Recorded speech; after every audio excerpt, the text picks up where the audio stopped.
Hello again. So this is your second lecture covering chapters 10 and 11 of Thank You for Arguing by J. Heinrichs. This is our textbook.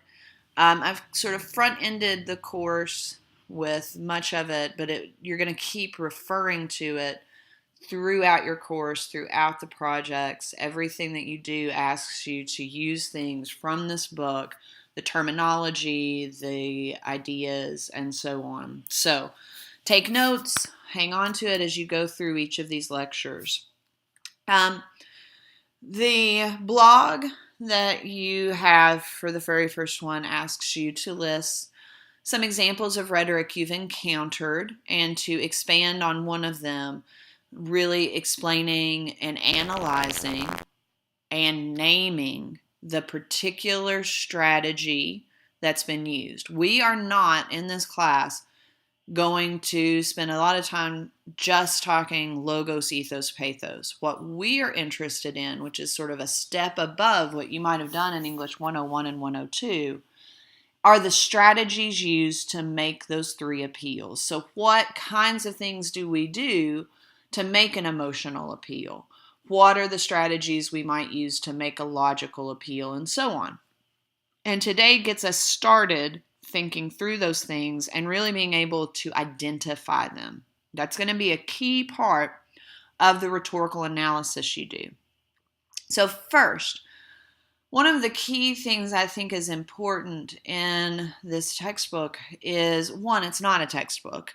It's actually a fairly popular book that regular folks, people who are professionals, are buying to help them use rhetoric in their jobs. And one of the things that it does that's so helpful is it kind of unteaches you things that you might have learned in elementary, middle, or high school.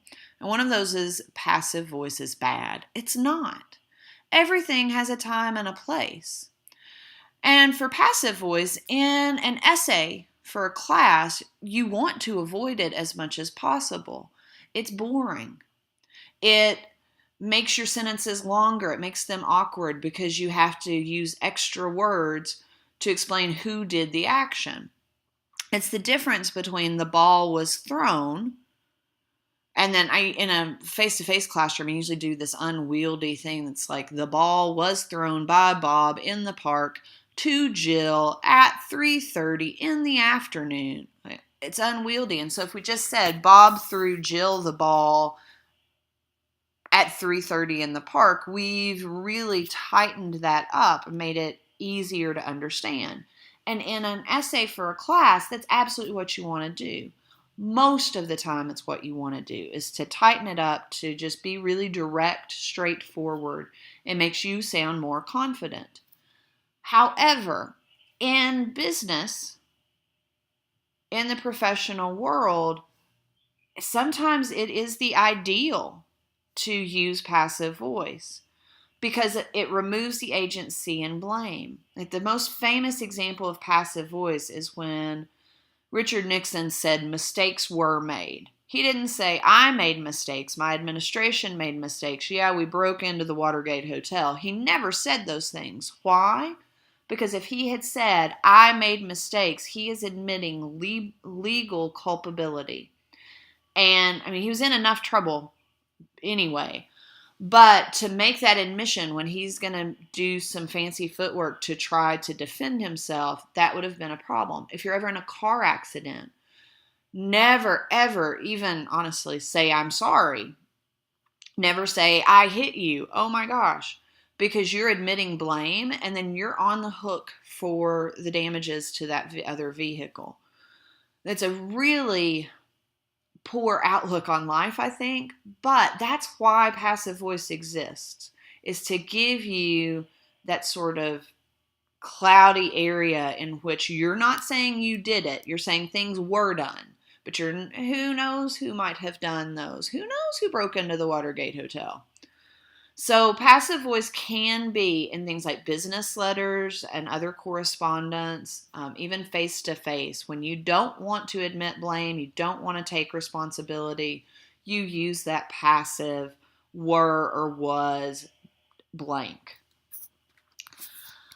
one of the things I think Heinrichs does incredibly well is to spend a little bit of time talking about humor. Humor is an incredibly useful rhetorical tool. Now, for some of the nonprofits you all might be choosing, it gets tricky because if you're dealing with sick kids, it's kind of hard to be funny about that. But rhetorical humor can open spaces of discourse otherwise closed. So it gives us a chance to kind of talk about something. There are topics that we're really sensitive about, and if we can joke, it gives us a chance to have that conversation. But it can also mask challenging beliefs. In other words, and this comes from a different source, I just sort of pulled in some additional research on humor here. But in other words, it's making things that are difficult to talk about more palatable. Some people talk about gallows humor, something's stressful or someone's, really, really sick. People will joke about that because it's hard for us to have conversations about those topics. They're just really tough. And there are ways in which sometimes, because something's so funny, people don't even realize an argument's being made. Like the number of people who sit through comedy bits from people like Chris Rock and have no idea that Chris Rock is really offering a solid critique of racism in America is kind of astonishing. But they're laughing, they're having a good time, he's making jokes, this isn't serious. But yet, without them even being aware, they come away from that with sometimes a subconscious new understanding of an issue. And that's an important role that comedy plays for us, that humor plays. Another writer, rhetorician, talks about jokes about racism. They're not racist jokes. They're jokes about racism. And joking about racism helps us critique that. And so in this quote on the screen, he is talking about how you sometimes have to use the racist language itself. So thinking about the N word. And you have to depend on your audience to judge whether or not you're using that in a way that's racist or in a way to mock racism, which is a critique of it. And so the photos I've given you, I think, help illustrate this. So you've got Michael Richards, who played Kramer on Seinfeld. He did a stand-up bit, and he was being heckled. And he called the guy the N-word. And he was like, oh, no, I was just joking. It's totally cool. And people were said, no, it's not totally cool. You're a white dude. You don't get to use that word. Also, you weren't doing it in a way to critique the language. You were doing it in a way to hurt somebody who had hurt you. They're different. That's a different situation. Whereas you have people like Dave Chappelle and was it Jordan Key and Michael Peele? Jordan, Key and Peele. And in a lot of their bits, they do use the N-word.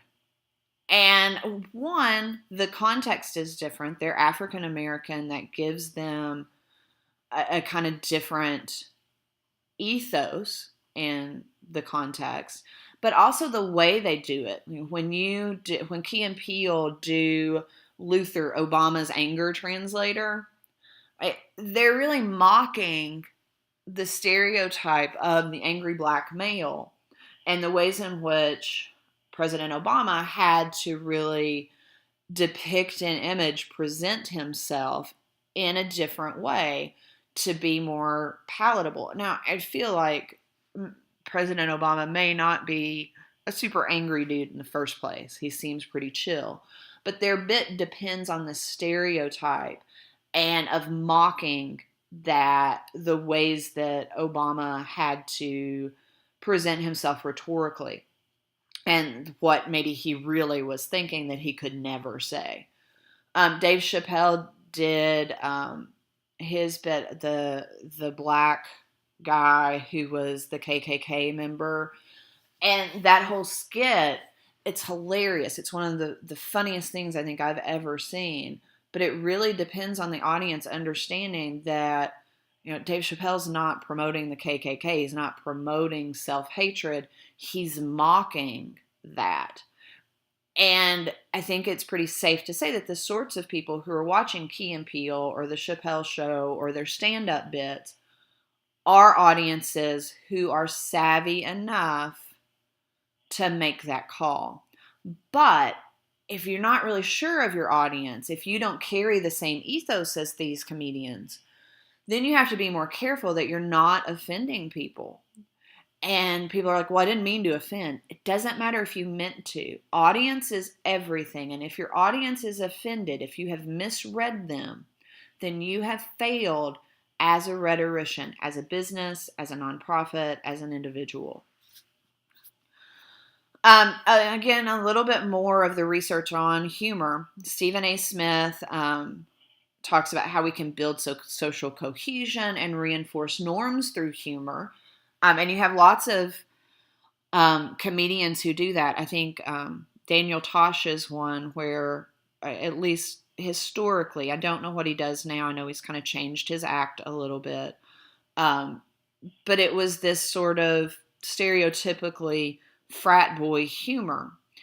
And that sort of reinforcing of the status quo. We're going to make fun of people who are different from us.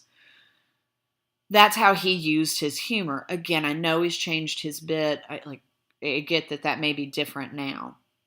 These two comedians, Ali Wong and Tig Notaro, they use their humor as a means to resist and critique those social norms. Tig Notaro, she's the lady on the bottom. She had a double mastectomy after breast cancer, and she does a whole show with her shirt off. With her flat chest, and this really critiques and resists the dominant notions of what a woman is supposed to look like and be and do. And it's an important part of one of her, at least for me, one of the earliest times that I saw her doing her bit. Ali Wong does a lot of stuff critiquing and resisting stereotypes of Asians, but also now that she, in this photo, is pregnant, she has, I think, now had her child. She's got a Netflix special she did while pregnant. Really critiquing and resisting ideas about what moms are supposed to be and do. And as a mom, I really appreciated that because, being a mom is different for everyone, and she really offers that up. And yet we have this dominant narrative about what it means to mom. And she really resists that through her comedy. Now, back to Heinrichs and kind of moving into some of the other rhetorical strategies discussed. You might, in the end of the course, use some humor in your campaigns. It's possible. I've had a lot of people do it and do it well. You may find in some of the web presences that you analyze for the rhetorical analysis that some of the organizations use bits of humor. But I think what we're going to find is that our organizations and we are going to rely on some of these other strategies. One of those is to really comfort the audience.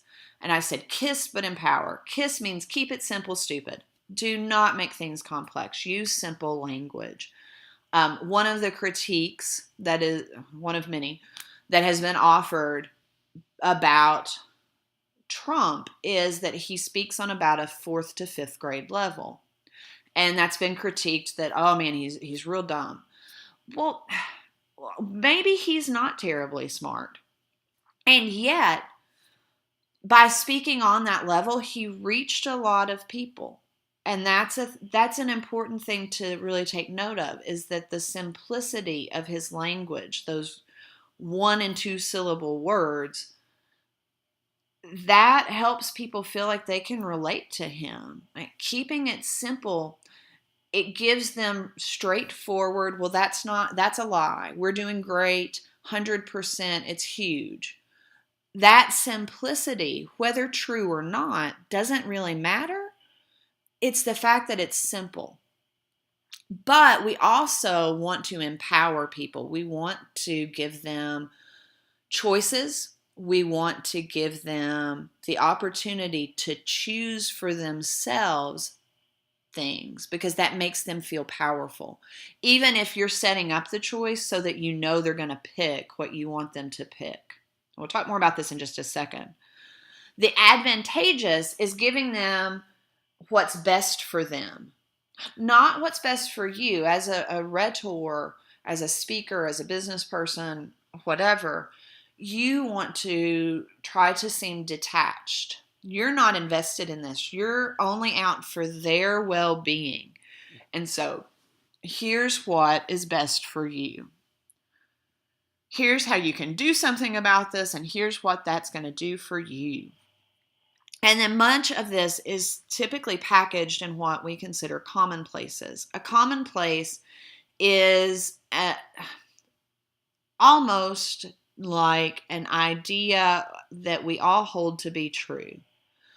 For a lot of people, education's the way out of poverty. I grew up a poor kid. My husband asked me the other night, "Hey, did you have tree torns growing up?" And I was like, "What are those?" And he showed me the shoes and like, "Oh yeah, I had like the Walmart version of those because I was a poor kid and we couldn't afford those." And how did I move to a place where that's not as much an issue? Education. Like, I knew that getting an education was my way out, and everyone where I grew up supported that and believed in it. That's a commonplace. They eat right and exercise. Those are things that are good for you. Junk food is bad. These are commonplaces that large portions of a group of people hold to be true. Commonplaces get wrapped up into slogans for companies and even nonprofits. Apple used to, and maybe still does, think different. You don't want to be the same old, same old. You don't want to be just like everyone else. Get a Mac. Think different. Think outside the box. Taco Bell does think outside the bun. You know what? That run of the mill every day. You want to be unique like everybody else. Haha. Fresh, never frozen is Wendy's. And this commonplace implies frozen is bad. Fresh is better. And most people buy into that. It is based on a certain set of previous assumptions. What do we mean by better? Well, we certainly don't mean less expensive. So I go to buy a couple of meals at Wendy's and I've dropped almost $20. That's a lot when I can go do the same thing at McDonald's and drop like 10. So it's not about expense. And like at the grocery, I can get veggies frozen for often, 10 for $10 if you buy the Kroger brand. So like, what do we mean by better? We mean healthier. We mean it tastes better. Those are the assumptions that are packed into the commonplace. And then Subway, again, plays on this commonplace that fresh is best. And so their slogan is eat fresh. Papa John's slogan, better ingredients, better pizza, is playing on the same sets of commonplaces. These assumptions that fresh fruit, food, fresh veggies, good ingredients equals healthier, tastier food. And when you put it like that, that's telling people what's best for them. They're using the advantageous as their commonplaces. But also notice how simple the language is, how simple the statements are. The longest is 3 words. 3 syllables and different. Otherwise, it's there's 1 3-syllable and 1 2-syllable word. These are as simple as it gets. But we're empowering people too. That's what good rhetoric does. It does it in such a way that people are not even aware that that's what's going on. And the key point here is about people. It's about your audience.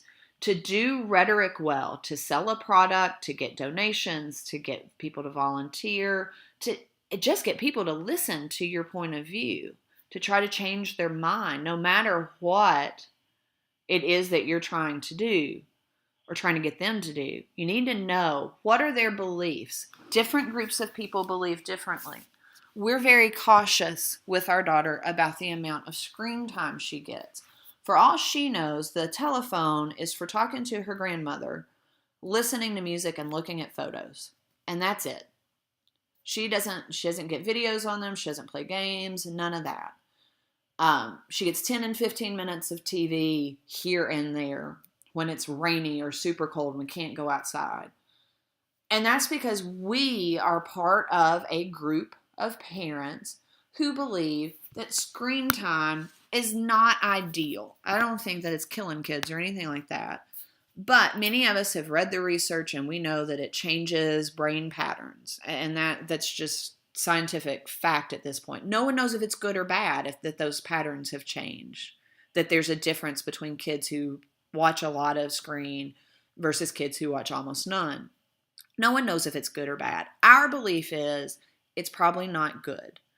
And so if you want to make a pitch to me that your show is worth my kids 10 to 15 minutes of TV time once in a while, you're going to have to understand that that's how I feel about it. And you're going to have to offer me something that makes it worth my while.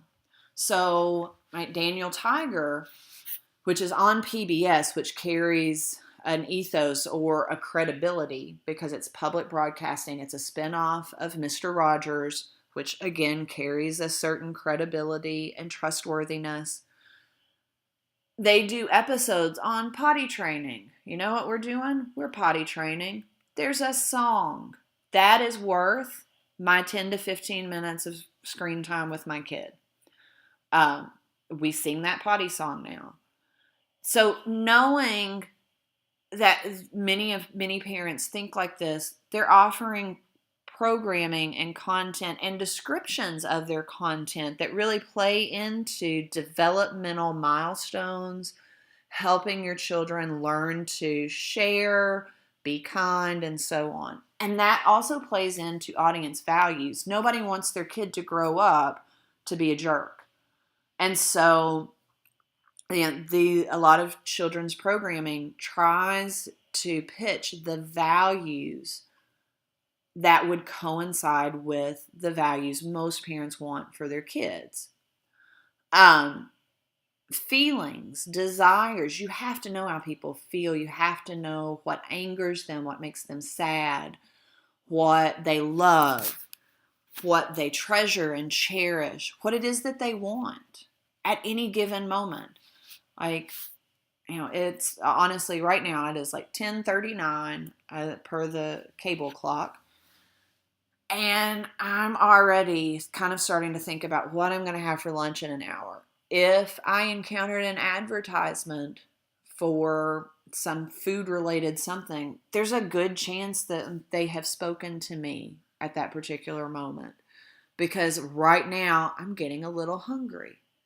And that's one of the things that we'll talk about later on is timing of things. Commercials air at specific times with specific programs because of who is watching them. So I watch a lot of Game Show Network. Turns out at the time of day that I watch a lot of Game Show Network, apparently everyone else is super old because there are a lot of ads aimed at old people. Insurance, life insurance. Oh, but we're too old. No, you can get such and such for a penny a day. The Life Alert. And the fun thing about Life Alert, that's the I've fallen and can't get up, you press a button thing. At certain times of day, they're clearly targeted to the older people themselves who might fall. And then at a different time of day, they're targeted to those people's children. And they're really playing on the desire to protect and keep your parents around because you love them, you treasure them, you want your kids to spend time with them. And the older people targeted commercials are playing on, they want to be independent, but they also want to be safe. And so understanding that about the audience, that's really key to any advertiser, any speaker, even when you're having an argument with a friend or a partner about what to watch on TV. You've got to really understand who they are to be able to convince them to watch this thing that you don't really want to watch or that they don't really want to watch. You've got to explain to them how they will benefit. and you have to know them to do that. So you want to think about all that as you start thinking in the coming days about the organization whose online presence you're going to analyze and how it is that they understand the beliefs, values, feelings, and desires of their audiences, and how it is that they help those people see a benefit to themselves, or whether they do that at all. It's possible you do this analysis and you say, the rhetoric's not that great, and here's why. All right. Thank you for listening again. Don't forget to take the quiz based on the reading and the lecture. And I will be back in probably for you just a minute with the next lecture.